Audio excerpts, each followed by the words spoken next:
How not to get tired in long distance rides.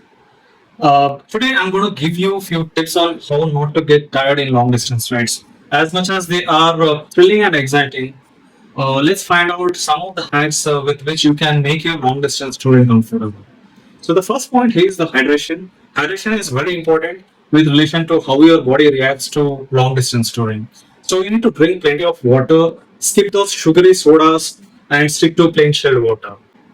You should have enough stops whenever required. At least for the beginners, you do not fix a target that you must cover X distance before you take a break. Listen to your body and stop whenever you are required to take a break. And the third point is you should be comfortable in your riding case. Make necessary adjustments to your riding case as required. The fourth point is the wind noise. The wind noise is another energy drainer.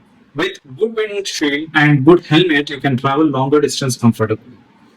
So the fifth and final point is, I know it's difficult to achieve this having so many thoughts and adrenaline, but your body responds well to situations when you had good quality sleep.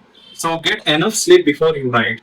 To learn more such topics on long distance touring, join my motorcycle riding level 1 and level 2 courses. The link is in the description. Thank you. Have a good day.